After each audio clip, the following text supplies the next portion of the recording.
Ilipat ko na sa serving pan. Ayan, para mas presentable yung ating soup. Ayan guys.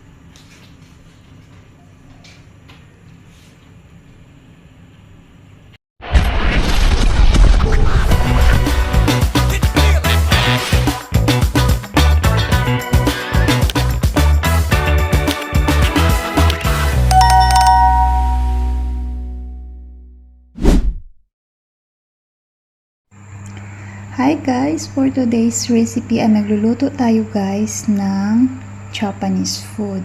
So, ito na guys yung ating mga ingredients. Meron ako dyan Chinese cabbage na nakat-cut ko na siya guys. Meron din tayong chicken, carrots, mushroom and tofu,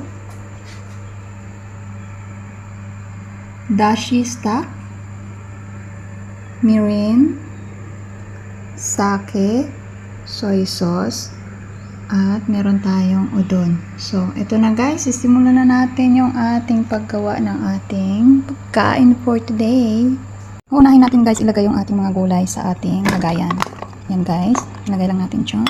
Tapos, i-arrange lang natin guys yung mga nahiwa-hiwa na nating mga gulay. May mushroom dito. Ayan, radish. Lagay natin yung ating radish. Ito guys, napakasarap ng ano na to, food na to kung mahilig kayo sa Japanese na mga pagkain. Tofu. Lagay lang natin sa isang lutuan. Ayan guys. Arrange lang natin ganyan. Favorite ng aking mga alaga guys. Kasi mahilig sila ng mga Japanese food. So, tapos ilagay na rin yung ating chicken. Dito natin ilagay yung chicken.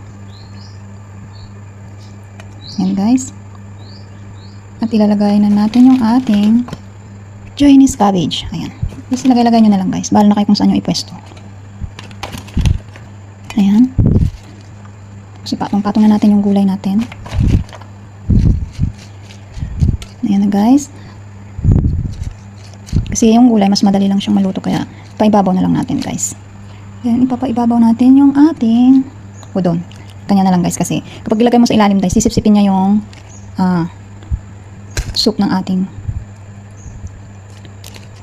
soup ngayon. Ng sabaw ng ating lulutuin ngayon. So ayan na guys, ngayon gagawin na natin yung ating soup. Ito guys, yung dashi stock.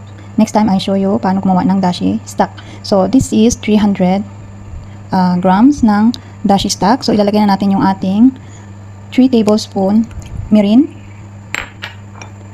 4 tablespoon sake. Makikita nyo lahat ito guys sa Japanese products. Tapos 5 spoon ng soy sauce. I-mix lang natin guys. Ayan. Then ilagay na natin yung ating soup na ginawa sa ating veggie na prepare dito sa ating pan. Ayan guys. Tapos pakukuluan lang natin yan guys. Hanggang sa maluto yung ating gulay. Yan, pakuluan lang natin yung ating soup guys. Depende sa inyo guys kung gusto niyo yung medyo luto-luto na talaga siya guys. Kaya na lang guys mag-control kung gaano kaluto yung inyong gulay. So, wait natin guys. Ating soup guys. So, ayan na yung ating vegetable soup.